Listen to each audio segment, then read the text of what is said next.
জাতির কথা বলি, জার্নাল 24। চট্টগ্রামের লোহাগাড়া উপজেলার লোহাগাড়া সদর ইউনিয়নের ৮ নং ওয়ার্ড হাজিরপাড়ায় জায়গা জমির বিরোধ নিয়ে দুই পক্ষের মধ্যে সংঘর্ষ হয়।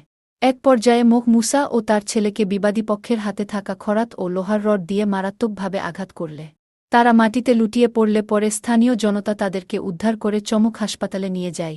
এরপর মুসা বাদী হয়ে লোহাগাড়া থানায় একটি লিখিত অভিযোগ দায়ের করেন।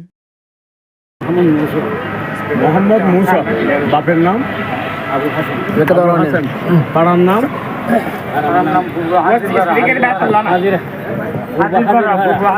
হাজিরপাড়া। তোমার নাম কি? উনি তোমার কি হয়? তোমার শ্বশুর। তো প্রিয় এলাকাবাসী, আমরা যে কারণে আমরা বলছি, আমরা এখানে অনেক গণমাধ্যম কর্মীরা আছি, আপনারা দেখতে পাচ্ছেন। আমরা অনেক এলাকার লোকজন নিয়ে অনেকেই ছিল, আরও লোকজন এখানে আছে। তো হয়তো থানার সামনে আমরা বসছি, থানার ভিতরে গেছে।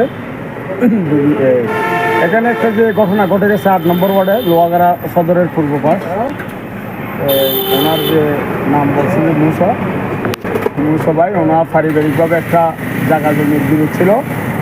সেই জায়গা জমির বিরোধ ছিল ওনার আপন ভাইয়ের সাথে। ওনারা 3 ভাইয়ের মধ্যে ছোটো ভাই। এটা প্রশাসনের একটা অভিযোগ ছিল, তাদের জায়গা জমির এই বিরোধ নিয়ে একটা প্রশাসন অভিযোগ ছিল লোহাগাড়া থানায়।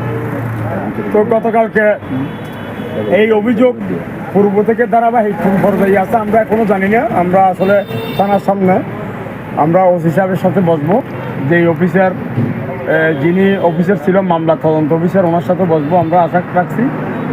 তবে গতকালকে অনাকাঙ্ক্ষিতভাবে তাদের মাগরিব সময়